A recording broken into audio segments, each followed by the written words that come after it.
जुगाड बघा प्लेट धुण्यासाठी जमणार असा.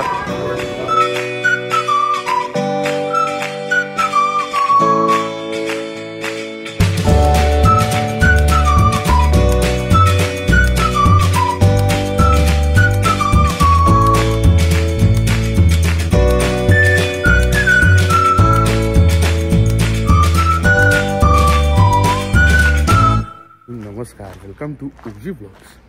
तर मित्रांनो, आपला दुसरा दिवस आज उटीमधलाच येतो. सॉरी, उटी अजून उटी होत येतो, बट उटी नाही, आपला प्रयागराजचा दुसरा दिवस.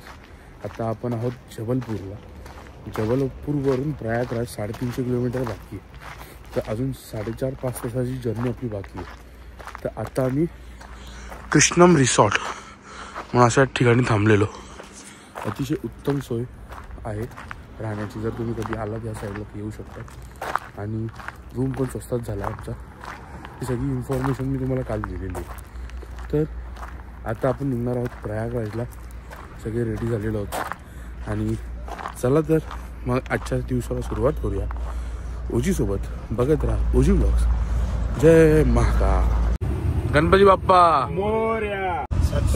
7:35 झालेले आहेत आणि आगळी वेगळी थंडी आम्ही सहन करत निघालेलो आहोत. गुलाबी थंडी आपण ज्याला म्हणतो तशी थंडी आपण एक्सपिरियन्स करत आहोत.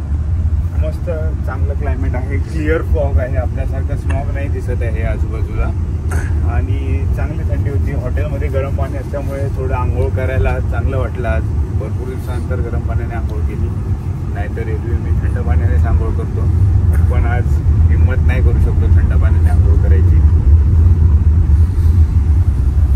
तर वातावरण तर तुम्हाला समजलं असेल, बाहेर बघू शकता.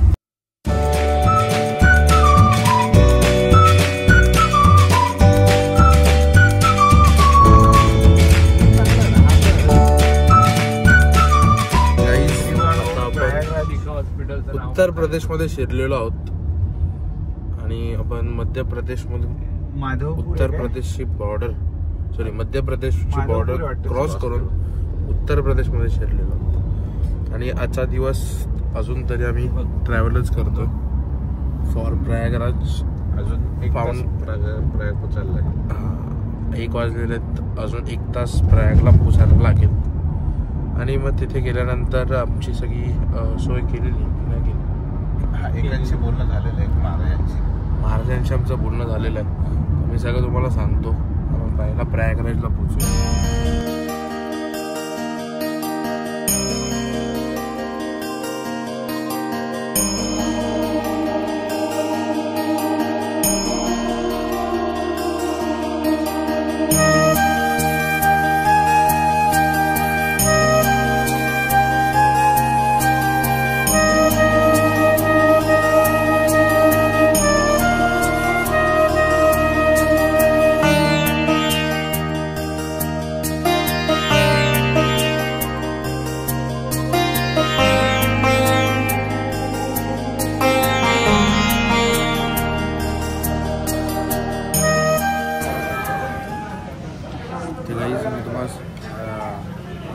सगळी इन्फॉर्मेशन देतो. आपण प्रयागराजमध्ये आलेलो आहोत आणि पहिला आता आम्ही पेट पूजन करतो आहे. आम्ही एक आखाड्यामध्ये थांबलेलो. आखाड्याचं सगळं नाव टाकलं, सगळी इन्फॉर्मेशन देतो.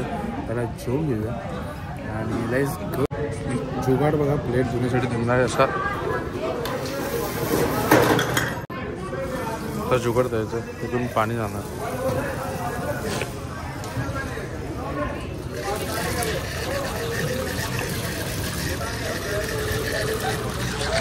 उत्तम जुगाड केलेलं. काही जेवण तर खूप उत्तम होतं, मस्त झालं. आणि प्लेटचं पण तुम्ही जुगाड बघितला की इथे पत्र्याच्या पद्धतीने जसं ती टाकायची प्लेटमध्ये जाणार तुला सगळं जुगाडू गोष्टी आहेत. मी तुम्हाला सगळी इन्फॉर्मेशन आम्ही कुठे राहिलो, कुठे नाही राहिलो, कोणत्या आखाड्यात राहिलो. आपल्या स्वप्नील दादाचे महाराज आहेत, आपण त्यांच्या ओळखीने म्हणजे त्यांचंच आखाडे त्यांच्या गावचे, तर त्या पद्धतीने आम्ही आपण इथे राहिलेलो. आणि चला तर आता आपण जास्त वेळ न करता निघूया मेन स्नानला, आपल्या महाकुंभाच्या स्नानला. आणि चला तर मग निघूया. तर आपण तुम्ही बघितलंच असेल की श्री स्वामी जगन्नाथ धाम ट्रस्ट या आखाड्यामध्ये आपण थांबलेलो आहोत. आणि आता आपण निघालेलो आहोत महाकुंभसाठी निघालोच होतो, स्नानसाठी निघालेलो आहोत आणि सगळीकडे आपल्याकडे आखाड्या आहेत.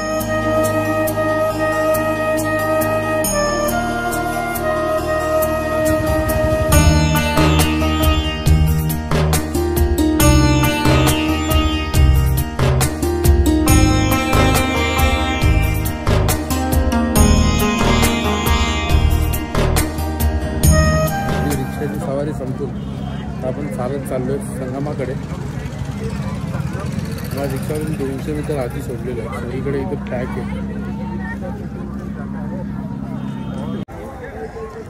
तर गाईज आता आम्ही बोटवाल्याशी तडजोड करून 1200 रुपयाला बोट ठरवलेली आणि ते तिथे आम्ही अनुभव वगैरे करणार, स्नान वगैरे करणार आणि जाणार. आता आम्हाला तो घेऊन चालाय बोटीवर. गंगा आणि यमुना या नदीचा इथे संगम होतो. ही सगळी माहिती पण तुम्हाला काहीच आता आपल्याला थोडं माहिती देतील आपले बोटवाले, आपण ते ऐकूया. आपका नाम जी? मेरा नाम पवन केवट. जरा बताइए. पवन केवट ये जमुना जल है. हाँ. आप चलोगे त्रिपुरी संगम को, आपको अलग अलग जल दिखेगा. गंगा और जमुना का सरस्वती माता गुप्त है. आपको वहाँ अच्छे से स्नान होगा. वहाँ पे अच्छे से स्नान होता है. यहाँ से 2 या 3 किलोमीटर घुमाया जाता है.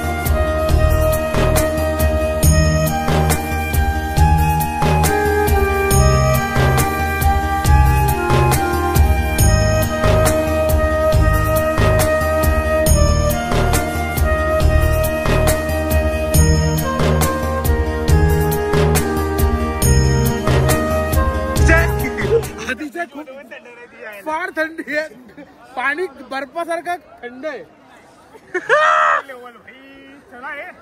चला डुबक्या.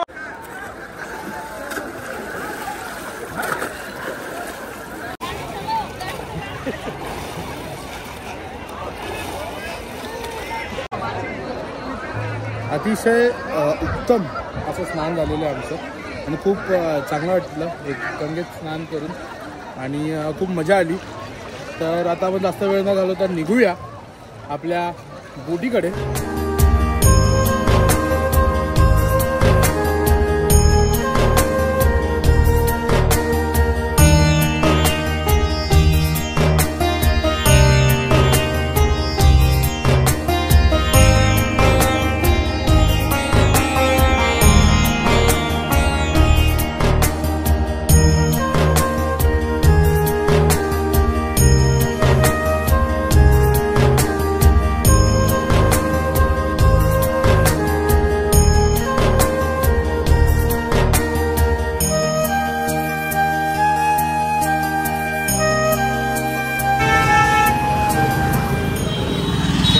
आता बघितलं हे पूर्ण महाकुंभ आहे.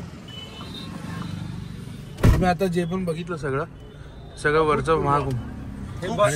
खूपच सुंदर दृश्य आहे. संध्याकाळी बघण्यासारखं आहे, पण आमच्याकडे वेळ कमी असल्यामुळे आम्ही पुढे निघतोय. नाहीतर राहण्याची खूप इच्छा आहे आणि संगम मध्ये आंघोळ पण खूप सुंदर झाली. असंच सगळ्यांनी कुंभमेळ्याला हजेरी लावावी ही इच्छा. खूप सुंदर. पण जे असं बोलता येईल की जे कॅमेरामध्ये पण कॅप्चर नाही होऊ शकत ते आपल्या डोळ्यांनी कॅप्चर झालेले आहे. चला तर निघूया पुढच्या प्रवासाला.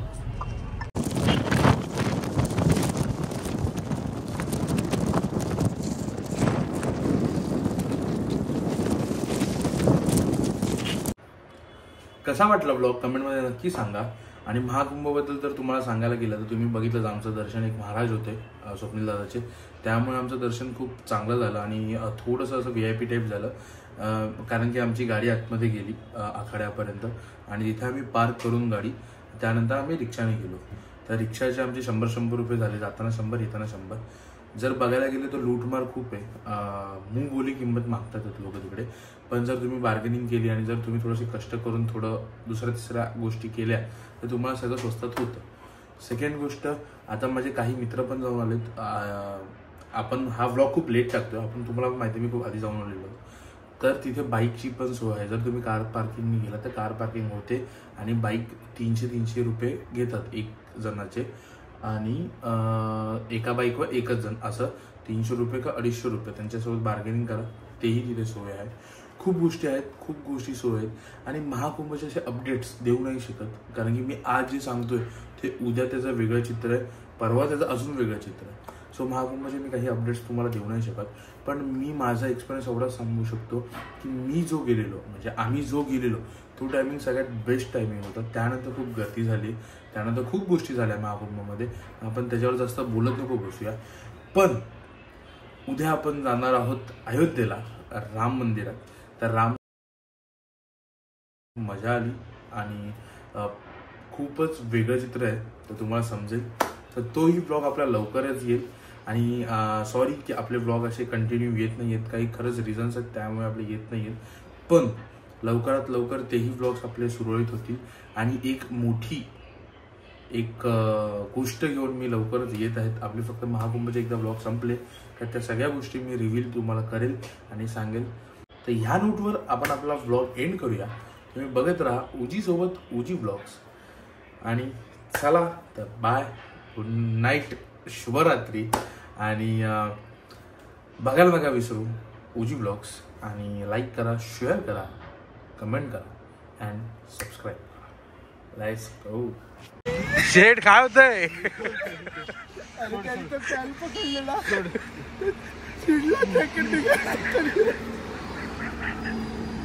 चिडला तर